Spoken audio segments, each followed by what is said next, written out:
Rainbow maths சேனலுக்கு எல்லோரையும் அன்போடு வரவேற்கிறேன். நம்ம இன்றைக்கி பார்க்க போகிற கணக்கு 10ஆம் வகுப்பு கணிதத்தில் எடுத்துக்காட்டு 2.10 என்ன கொடுத்துருக்காங்கன்னு பார்ப்பாங்க. a/b இன்ட்டு b/a = 800 என்றவாறு அமையும் இரு மிகைமுழுக்கள் a மற்றும் b-ஐ காண்கன்னு கொடுத்துருக்காங்க.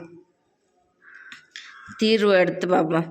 800 என்ற எண்ணை காரணிப்படுத்தும் போது நாம் பெறுவது அப்படின்னா டானாகத்தில் போட்டு பார்க்கலாம். சரியா? போட்டு பார்த்தோம்னா 2 × 800 = 2 × 2 × 2 × 2 × 2 × 5 × 5ன்னு வரும். அப்போ 2 5 தடவை வருது, 5 2 தடவை வருது.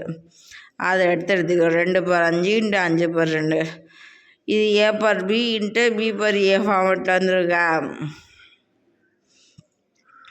அதனால் a = 2 b = 5 அப்படியே மாற்றியும் எழுதிக்கலாம். a = 5 b = 2. Thank you friends. Rainbow maths சேனலை சப்ஸ்கிரைப் பண்ணி வச்சுக்கோங்க. பெல்லைக்கான் டச் பண்ணி ஆன்லைன் போட்டு வச்சுக்கோங்க. லைக் பண்ணி தட்டி விடுங்க. கமெண்டில் குட்டுன்னு போடுங்க. உங்களுக்கு தெரிஞ்ச ஃப்ரெண்ட்ஸ் எல்லாருக்கும் ஷேர் பண்ணுவாங்க. Thank you friends.